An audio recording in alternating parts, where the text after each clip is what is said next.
Anna Walentynowicz was a Polish free trade union activist. Her firing in August 1980 was the event which ignited the strike at the Lenin Shipyard in Gdańsk, set off a wave of strikes in Poland, and quickly paralyzed the Baltic coast. The Interfactory Strike Committee, based in the Gdańsk shipyard, eventually transformed itself into a solidarity trade union, of which she became a prominent member. By September, more than 1 million workers were on strike in support of the 21 demands of MKS, making it the largest strike ever. Walentynowicz's arrest became an organizing slogan in the early days of the Gdańsk strike. She is referred to by some as the "mother of independent Poland."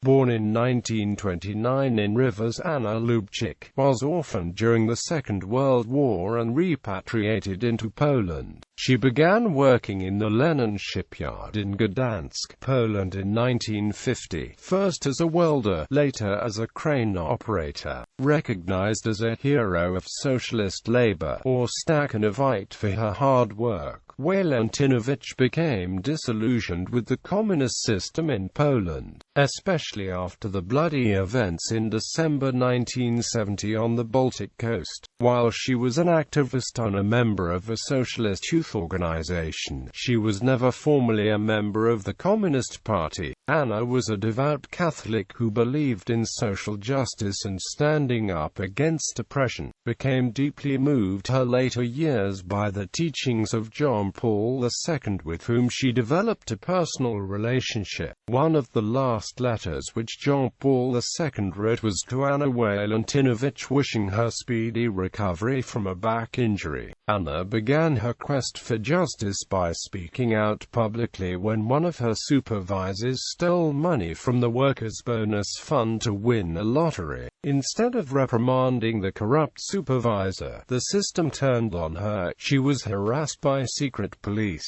The exemplary worker and hero of socialist labor had become a vocal dissident, because the so-called workers' state did not care about its workers. Walentynowicz joined the newly formed WZZ, Free Trade Unions of the Coast, in 1978, and in the early 1980s came to symbolize the opposition movement, along with her colleagues from the WZZ, Lech Walesa, Andrzej Gwiazda, Bogdan Borusewicz, Alina Pienkowska, the Wiskowski brothers and Andrzej Kolodzia. As editor of the Polish samizdat Robotnik Wybrzeza, she distributed an underground news sheet at the shipyard. She often challenged the authorities. Nor was it uncommon for her to openly challenge her superiors. For participation in the illegal trade union, she was fired from work on the 7th of August 1980, 5 months prior to her plan to retire. This management decision enraged the workers, who staged a strike action on the 14th of August, defending Anna Walentynowicz and demanding her return. In early coverage of the Gdańsk strike by Western press, Anna Walentynowicz is mentioned earlier than Lech Walesa. She also headed the list of the strike committee of the Gdańsk shipyard, typed by Lech Walesa. On the third day of the strike, the 16th of August 1980, management granted Lenin Shipyard workers the working and pay demands.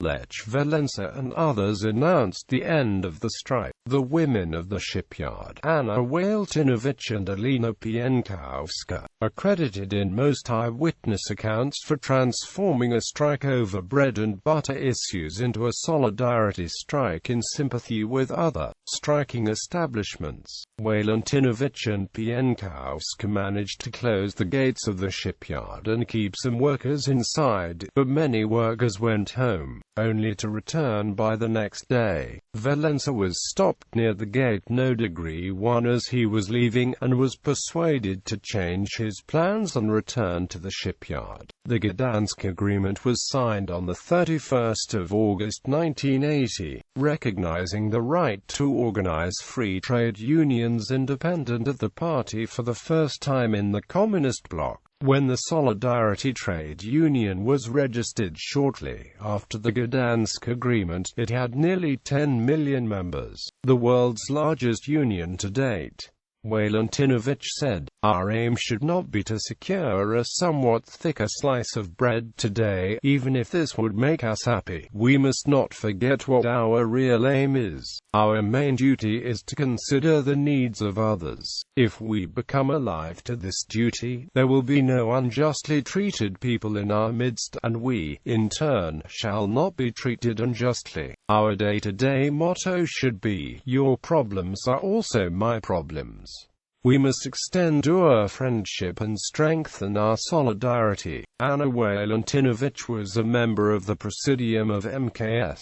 After the strike, she became a member of the Presidium of Inter-Institute Founding Committee of NSZZ Solidarity in Gdańsk. On 1 April 1981, the Presidium of the Lenin Shipyard Institute Commission of NSZZ Solidarity recalled her from the Presidium of MKZ on trumped-up accusations. As a commission of inquiry determined, not only were all of these charges false, but the KZ Presidium had no jurisdictional right to remove Walentynowicz from her MKZ position. However, a number of Solidarity departmental cells in the shipyard promptly issued statements in support of the KZ Presidium's action. It was done in ignorance of the facts of the case, and in contradiction of the union's own statutes. There were no consultations with the rank and file as well. Europe-Asia Studies Journal noted, the case stood as an alarming example of how Solidarity's new activists were instantly ready not only to support each other in any dramatic new initiative but also to believe the worst about one of the first-wave strike leaders, that such a situation would arise concerning Walentynowicz, the very person for whose reinstatement at the Lenin Shipyard was the main point on which the strike originally began, goes beyond mere irony. It demonstrates just how much the movement had changed in under a year, and moreover, just how far apart were the new activists from the old strike leaders and from the union's rank and file. The case against Walentynowicz in the KZ Disciplinary Commission was led by Jerzy Borochak, a close associate of Wałęsa. PZPR was also involved in lobbying against Walentynowicz in this affair, with Jan Lebedki, first secretary of PZPR inside the Lenin Shipyard, announcing publicly that Walentynowicz destroys the unity of NSZZ Solidarity. In October 1981, during a meeting with workers in Radom,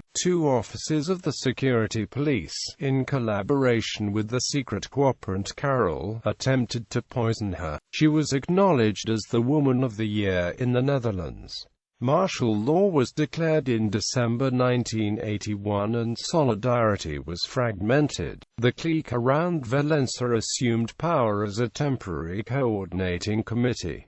With Western support held on, they abandoned the ideals of 1980. In September 1986, Lech Wałęsa created the first public and legal solidarity structure since the declaration of martial law, the Temporary Council of NSZZ Solidarity, with Bogdan Borusewicz, Zbigniew Bujak, Władysław Frasyniuk, Tadeusz Jedynak, Bogdan Lis, Janusz Palubicki, and Joseph Pina. In October 1987, the Country Executive Committee of NSZZ Solidarity was created by Lech Wałęsa, Zbigniew Bujak, Jerzy Doluzniewski, Władysław Frasyniuk, Stefan Jurczak, Bogdan Lis, Andrzej Milchanowski, Janusz Palubicki, Stanislaw Weglatz. Walentynowicz was critical about the development of Solidarity. This distance between Solidarity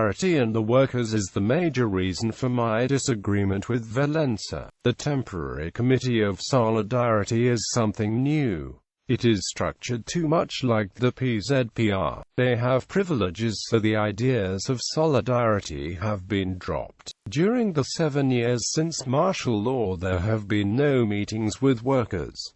They meet amongst themselves, on whose behalf In 1986 it was a surprise that such people as Bujak and Borusewicz, instead of calling a national commission, nominated themselves. The opposition surprised even the government. At this moment they broke the statutes. In the fall of 1987, Solidarity members, including myself, during the pilgrimage to Czestochowa, sent a petition to Walesa to call a national commission meeting.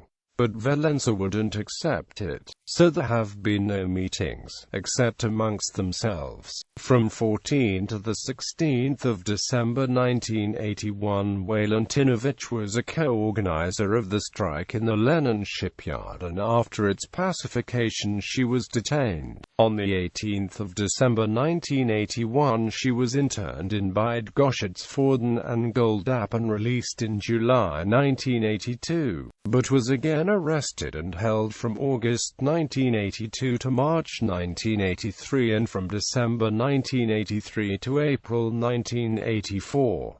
In total she spent 19 months in jail. Walentynowicz criticized Walesa for taking too much individual credit, and not sufficiently acknowledging that the Solidarity Union triumph was a group effort involving millions, saying that his cult of personality greatly damaged the movement. It is well documented the Walesa-inspired effort to cleanse the informant Bolek file during his presidency dealt a serious blow to lustration efforts in Poland. She denounced Wales's conduct in her book Sion Prislosi, published in Poland in 1993. French journalist Jean-Marcel Bouguereau, who witnessed the events in Poland in 1980 and was expelled twice, wrote one of the first articles critical about Walesa in Liberation. Bouguereau titled Walentynowicz the real heroine of Gdańsk. She talked about her expectations in an interview in 1985. We must not wait passively. A free Poland is our aim, but no one will give us that freedom. Our passivity will result in the murdering more and more of us, in more and more people's suffering. We must educate, because even when a free Poland is achieved, the nation will be so exhausted that there will be no one to lead it. While remaining active and outspoken after 1989, Walentynowicz distanced herself from various political parties allied with the New Solidarity. She felt the New Solidarity elites abandoned the workers and ordinary people, not living up to the core Solidarity values of social justice. She felt that Solidarity had been co-opted by self-interested individuals who reneged on the promises.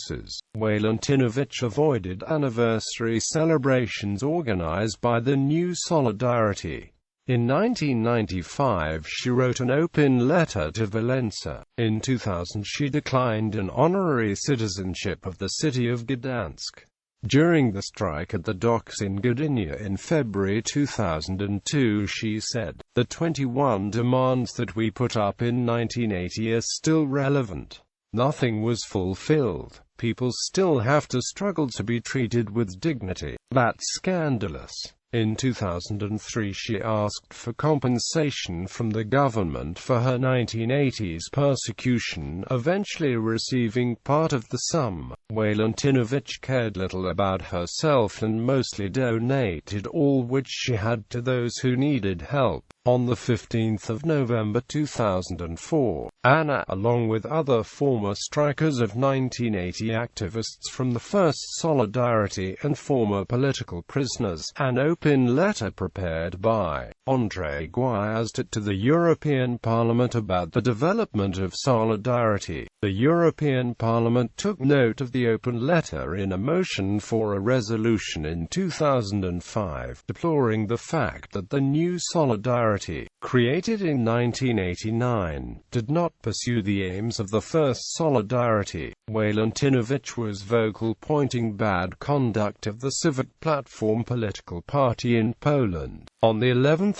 December 2009 she organized in the Polish Sejm the conference Poland after XX years 1989 to 2009. On 13 December 2005 Walentynowicz accepted the Truman-Reagan Medal of Freedom in Washington on behalf of the First Free Trade Union Solidarity and was personally honored along with John Paul II and General Edward Rowney, chief U.S. nuclear arms control negotiator with the Soviets. The columnist Georgi Angaya called her the Rosa Parks of Solidarity and, in the column, compared her to the likes of Indira Gandhi and Corazon Aquino. During her visit she met with Vice President Linda Chavez Thompson and other leaders of AFL-CIO. WERIST Anna Walentynowicz. Muzeum ono Policyc podwojny Anna Proletariuska and Robotnicy 80 are documentary films in which she is portrayed. Anna Walentynowicz is played by Francis Cox in Leslie Woodhead's docudrama Strike, The Birth of Solidarity. She appeared as herself in Man of Iron, prompting some to call her Woman of Iron. She was critical about the Schlondorf's movie, Strike. Walentynowicz died in a plane crash near Smolensk on 10 April 2010, along with President of Poland, Lech Kaczynski, First Lady Maria Kaczynska, and many other prominent Polish leaders. A plaque on her house in WRZDSZCZ, a borough of Gdańsk, has recently been dedicated and the city of Gdynia named an intersection after her. Michael S. Zedpora, professor of communications at University of Maryland, wrote about her. Her life was very much like Poland's, never nothing, but if you are not afraid to speak up for yourself and care for others, just look what you can become. Pani Ania, a worthier role model than most, because an honest one. Our caring and protective mother. Exhumation in 2012 revealed that a different person was buried in Anna Walentynowicz's grave. Her family still don't know where her body is. In 2015, trial began over attempted poisoning of Anna Walentynowicz in 1981. In December 2015, the main room in the Chancellery of the Prime Minister of Poland was named after Anna Walentynowicz. Quotes from a brochure handed out to workers in Lenin Shipyard on 14 August 1980. Bibliography. Works currently unavailable in English. The Shadow of the Future.